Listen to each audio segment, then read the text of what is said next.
Buenos días o buenas tardes, Joan, ¿cómo estás? ¿Qué tal, Ignacio? Pues muy bien, ¿y tú? Encantado de tenerte en Talent Talks, Joan. La verdad es que gracias por aceptar la invitación. Gracias a Hoy, vosotros por invitarme. hoy tenemos en Talent Talks a Joan Clotet. Joan Clotet es asesor en talento e innovación digital y las tres cosas nos interesan, cada una de ellas, ¿no? El Joan estuvo trabajando en una empresa como responsable de innovación en talento, con lo cual ya es curioso, ¿no? Ese par de términos en una posición, en una compañía. Trabajó en una de las Big Four de consultoría. Tiene una larga experiencia profesional tanto en el mundo de la consultoría como en el mundo de la empresa. Y hoy es asesor en talento, es un profesional del talento. Se define como creativo, apasionado, en fin, no vale solamente con que echen un vistazo a su web, a sus publicaciones para darse cuenta de que realmente lo es. Nos interesa aprender en Talent Talks de Joan. Vamos a hablar sobre lo que él quiera, pero fundamentalmente sobre el mundo de lo digital, ¿no? Joan, tú has generado una definición de tu aportación que nos parece muy creativa y muy interesante, que es esa que tienes detrás, humanismo digital. Es una buena manera de empezar. ¿Qué es el humanismo digital? Pues Ignacio, yo siempre lo cuento desde dos perspectivas, ¿no? Una que nace más de una reflexión interna que hice ya hace algunos años, en 2015, para tratar de definirme en pocas palabras, en este caso solamente con dos palabras, ¿no? Y conecta más con mi vocación por las personas desde siempre y también tiene que ver con mi recorrido profesional, ¿no? Como decías antes, yo he trabajado como consultor al principio de mi carrera, luego he transitado hacia la área de dirección de sistemas de información, bastantes años. Luego me pasé, digamos, a la gestión del talento en áreas de recursos humanos y ahora estoy en una cuarta etapa, que para mí es la definitiva, digamos la versión 4.0, en la que vuelvo a ser consultor trabajando por mi cuenta, ¿no? Y esa definición de humanista digital y humanismo digital pues fue una reflexión interna hace ya algunos años para, además de lo que estudiamos y lo que trabajamos, que obviamente pues enriquece y puede cambiar, la identidad no tanto. E intenté buscar un par de palabras que me sirvieran para entenderme mejor y para presentarme. Y así lo hice. Y luego también hay una reflexión del humanismo digital más amplia que tiene que ver pues, con la necesidad, bueno, el concepto que promueve pues, que pongamos a las personas en el centro, ¿no? En el centro de la estrategia, en el centro de las decisiones, en el momento oportuno. Y ahora, digamos, en una era en la que estamos progresivamente digital, pues creo que es cada vez más necesario pues, que esas personas, entendiendo personas como clientes, empleados, pacientes, alumnos, ciudadanos, pues estén presentes en el momento adecuado de las estrategias y de las decisiones de las organizaciones para anticipar y entender pues, esas decisiones que van a impactar antes o después en las personas. Entonces, el humanismo digital en un sentido más amplio tiene que ver con eso, con considerar y tener a las personas siempre como centro de referencia. Vamos a hablar seguramente luego, Joan, de los límites de lo digital, porque la invasión de lo digital puede comerse la parte humanista, ¿no? Del hombre en el centro, ¿no? ¿Cuáles son, a tu parecer, los límites de lo digital en el mundo de la empresa, de las organizaciones? Bueno, esto es una buena pregunta, ¿no? Porque cada vez esto está un poquito más confuso, ¿no? A ver, digamos que cada vez hay una serie de capacidades combinadas, ¿no? La tecnología va cogiendo una capacidad cada vez mayor porque la propia capacidad de desarrollo tanto de negocio como de la propia tecnología es exponencial y las personas pues intentamos seguirles el ritmo, pero es absolutamente imposible en capacidad de proceso. Y llega un momento en que hacemos cosas en las que hace pues, pocos años nos parecerían pues, magia, ciencia ficción, ¿no?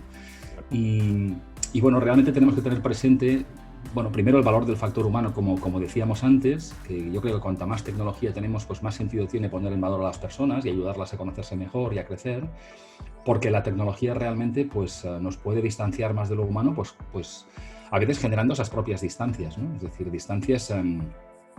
Fíjate ahora, distancias obligadas por la pandemia que estamos pasando, empezando a ver un poco la luz al final del túnel, distancias que se alargan o que se acortan gracias a la tecnología también, ¿no? Pero la tecnología también puede ser más perversa pues, cuando nos roba nuestra atención y nuestra presencia plena como personas. Te diría que cuando nos hace perder un poco la referencia del para qué. Y recuerdo ejemplos personales, ¿no? De ir a visitar, por ejemplo, a un médico, ¿no? Y que el médico te atiende, entras en la consulta y está pues mirando la pantalla, viendo tu expediente, pues bueno, conectando un poco con la visita anterior, que a lo mejor no la ha hecho él, pero no te mira a los ojos. Y esto me ha pasado y me ha hecho pensar, ¿no? Es decir, fíjate, cuando tienes al paciente, al cliente delante, obviamente utilizas la tecnología, que es información, para darle un buen diagnóstico, una buena recomendación, pero pierdes la referencia de que la persona está delante, ¿no? Hola, buenas tardes, Joan, ¿cómo estás? Oye, vamos a ver un poco tu expediente. Esto me ha pasado puntualmente con algún médico, en alguna oficina bancaria. Entonces, Todos realmente, nos ha pasado, sí. claro, Sí. ese foco, digamos, de la tecnología más enfocada en la gestión, en el proceso, que pueden hacer perder las referencias, ¿no? Y luego, cuando entramos ya en el mundo de la inteligencia artificial, pues como sabes, eso avanza de manera pues muy veloz, ¿no? Y cuando se automatizan las decisiones, buscando siempre la eficiencia, la eficacia, y eso hay que asumirlo y va a seguir siendo así. Pero bueno, cuando las decisiones están demasiado automatizadas y la persona tampoco participa en el momento oportuno, pues también nos genera distancias muy peligrosas, ¿no? La persona Digamos tiene que que estar... Sí. en el centro, como tú comentabas al principio, cuando la tecnología se convierte en un fin y no en un medio, Exacto. es cuando se pierde de vista a la persona. Pues Eso es. estás trabajando seguramente en proyectos con mucho énfasis en lo digital actualmente. Eres asesor de empresas que están en periodos de transformación digital. ¿Puedes destacar alguno interesante en los últimos años que hayas participado? Pues mira, por ejemplo, uno con el que estoy ahora mismo implicado es en una compañía pues mediana grande de gestión de recursos humanos, en este caso bastante grande, en que estamos, digamos, diseñando su universidad corporativa. Y esto, que podría ser un proyecto no muy innovador, pues bueno, tiene que ver también con identificar pues las competencias clave, diseñar cuáles son los contenidos más apropiados de acuerdo a los retos de negocio, pero también a los retos de las personas. Y no solamente pasa, digamos, por la parte de oferta, es decir, tener capacidad, digamos, de poner a disposición formación y herramientas de conocimiento y crecimiento para las personas, sino también estimular la demanda. Es decir, hacer también cosas para que las personas sean conscientes de la necesidad de aprender de manera constante, de ser más empleables. Y estamos ahí en un proyecto muy interesante, digamos, pues para combinar, estimular demanda y empezar a poner una oferta, en este caso con mucha presencia digital, porque la universidad nace en digital, y es un proyecto muy, muy bonito, ¿no? Y por decirte algo también... Sí, perdona, Ignacio. No, adelante, adelante. Yo estaba pensando en lo digital, en la universidad corporativa, etcétera, y pensaba que la digitalización lo que permite es una personalización muy grande. Mire, el poder manejar datos de muchas personas, pero llegar al caso individual, ¿no? Ese es quizá una de las ventajas, ¿verdad?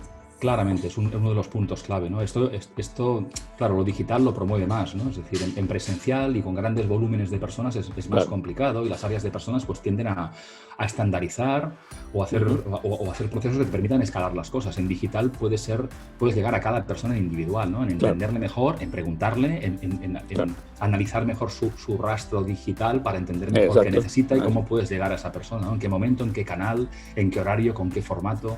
Con lo cual, bueno, son proyectos muy interesantes también para aprovechar la potencia de lo digital, para entender mejor, personalizar, como dices, y al final ayudarles realmente a crecer, que es el objetivo final, ¿no?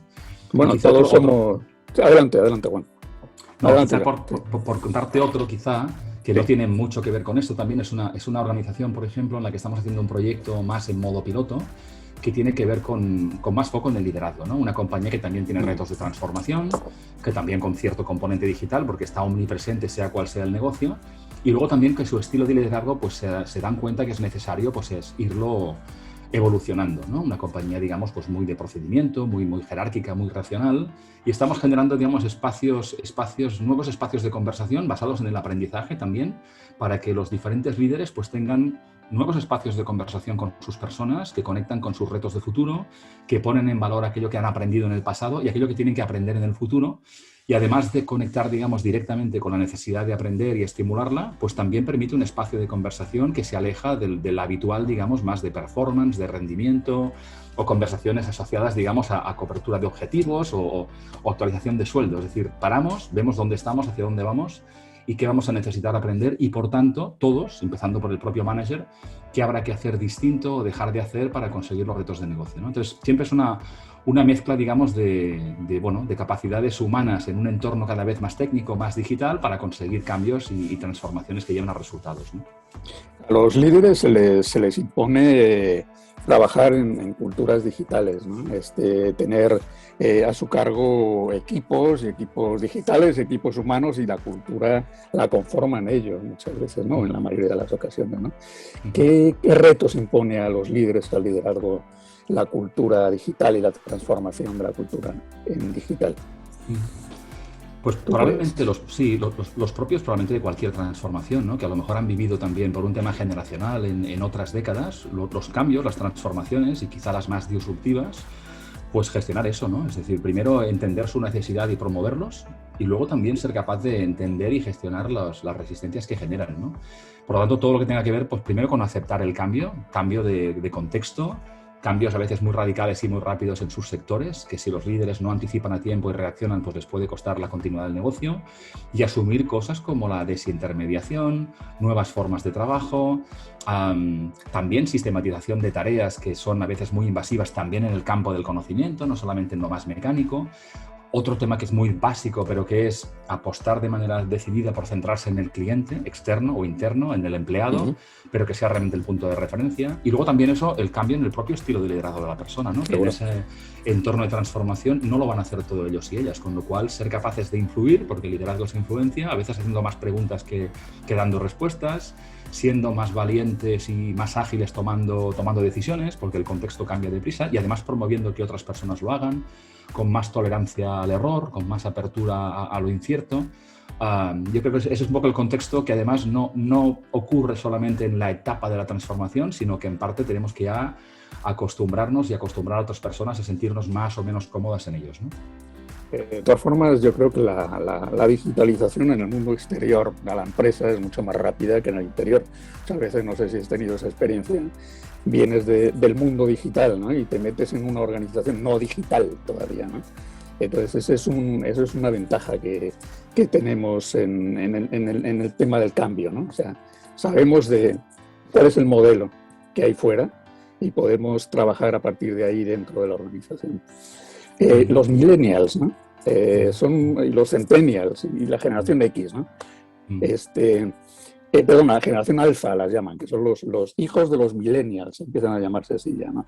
Y fíjate, Ignacio, la diversidad y la riqueza de la diversidad de las diferentes generaciones, y también, por darle un poco la vuelta también, las asunciones o las etiquetas que ponemos por un tema generacional puramente de edad, ¿no? Y que a veces también nos hace perder personas que tienen una actitud muy millennial o muy poco millennial que no cuadra mucho con su edad, ¿no? Es cierto. Eso es un factor importante en la cultura digital, el tener, es decir, gente de nuevas generaciones. ¿Cómo ayuda eso? Mira, ayuda definitivamente, porque hay negocios en los que hay directivos de muchísima experiencia y de solvencia contrastada, pero que no son nativos digitales o que no tienen suficiente experiencia digital. Y los expertos y las expertas reales son las personas que llevan los últimos 15 años trabajando, imagínate, en redes sociales, ¿no? Es decir, negocios en las que se combina la experiencia de muchos años en el modelo de negocio, en la gestión y en tantas cosas, y que las personas se incorporan muy jóvenes, pero a pesar de su juventud llevan toda su carrera profesional, 10, 15, 20 años full time en digital. Por lo tanto, los expertos en conocimientos técnicos son ellos, ¿no? Entonces, se da el caso en algunas compañías que saber realmente combinar estas capacidades, poniendo en marcha incluso pues, un mentoring inverso, ¿no? Es decir, el que realmente sabe lo que está ocurriendo o lo que necesita el cliente, quien puede definir mejor qué necesita un cliente como ellos, pues son estas personas, ¿no? Eso también entra un poco en este campo, ¿no? Es decir, de la apertura a que todas las personas pueden aportar, que las cosas ocurren muy deprisa y que realmente la experiencia, digamos, en el campo digital en particular, muchas veces las tienen personas que tienen muchos menos años que nosotros, pero mucha más experiencia. Y eso también hay que saber entenderlo y gestionarlo, ¿no? Seguro. Tú estás ocupado en el mundo de la tecnología, de la innovación. Si echas la vista 3 o 4 años por delante, ¿qué te ves en el mundo de la innovación, el talento en la empresa? ¿Cómo es ese mundo dentro de 4 o 5 años? Bueno, yo diría una necesidad vital, ¿no? Es decir, es algo que estaba como muy reservado a pequeñas áreas o compañías, digamos, o muy necesitadas y muy urgidas de la innovación o con grandes presupuestos, ¿no? Yo creo que cada vez está más asumido que es una necesidad vital anticiparnos y transformar las cosas, ¿no? Para para movernos como mínimo, no perder el ritmo de nuestro sector de actividad, el sector competitivo, ¿no? Y esto afecta a todo, no solamente a la cultura de la compañía. En mi caso, mi foco particular, mi experiencia de los últimos años, yo como decías en la presentación, he estado 6 años en una gran compañía como gerente de innovación en talento. Entonces el foco, como tú muy bien decías, eso es poco habitual. Por tanto, foco específico en transformar la manera en que gestionamos el ciclo de gestión de las personas, ¿no? Entonces eso tiene que ver con una cultura de innovación de la propia compañía, claro, y también cómo el área de personas influye para que eso sea posible, y luego también de aplicarlo de manera directa a la gestión de personas. Yo creo que no podemos seguir gestionando, ya que hablamos de gestión de personas y talento, de la misma forma que hace 10, 15 o 20 años, porque el mundo ha cambiado. Y si miramos a nuestro alrededor, hay muchas compañías que lo siguen haciendo así, y a veces porque sus negocios tampoco son tan... La velocidad de cambio es menor, pero yo creo que estar parado o pensar que lo que nos ha servido durante años puede ser a veces nuestro lastre, en mi opinión. O sea, darnos cuenta que el mundo cambia y aplicar una manera más o menos disruptiva en función de la necesidad y del contexto en el que estemos, pero aplicar innovación a cualquier negocio es hoy por hoy fundamental. Y no requiere tampoco grandes estructuras, grandes presupuestos, requiere talento también, talento innovador, requiere promover una cultura en que se promueva realmente las buenas ideas, los espacios de confianza para que las personas cuestionen por qué hacemos lo que hacemos. Y yo creo que las organizaciones, pequeñas o grandes, todas ellas empiezan este camino antes o después, porque les puede ir en ello la supervivencia dentro de pocos años.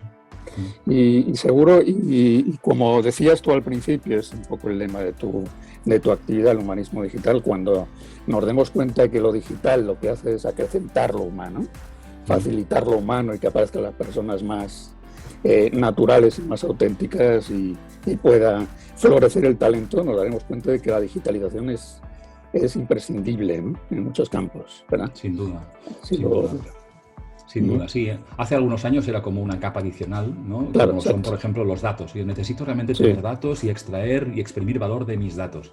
Hoy los negocios son también en un gran peso datos, y el dato es un rastro, digamos, una consecuencia que se genera a partir de tener más procesos y más interacción en digital. Entonces, bueno, tener capacidad de entender lo que está ocurriendo, de anticipar lo que ocurrirá, es una ventaja competitiva, y esto no lo hace solamente Amazon o Google, lo hace cualquier compañía. Entonces, esta sensibilidad o este apetito por el dato, por las buenas preguntas, pasa también por tener la capacidad de generar el dato, y eso pasa también por digitalizar, y no solamente a efectos, digamos, de generar eficiencia y mecanizar procesos y áreas más transaccionales, sino realmente ver oportunidades de mejora y de cambio, porque hoy por hoy hay tecnología para ayudar en casi cualquier ámbito de la gestión empresarial. Seguro. No sé, en alguna otra ocasión, Joan, hemos hablado de un tema que decimos de ciencia ficción, ¿no? Y hablábamos de máquinas que aprenden, ¿no? De inteligencia artificial, y de unas máquinas que aprenden más que otras porque han estado sujetas a más datos y a más experiencia, ¿no? Y echábamos un poco a volar la imaginación y decíamos, hombre, a lo mejor algún día, además de gestionar el talento humano, también hay que gestionar el talento de la máquina, ¿no? De las máquinas, ¿no?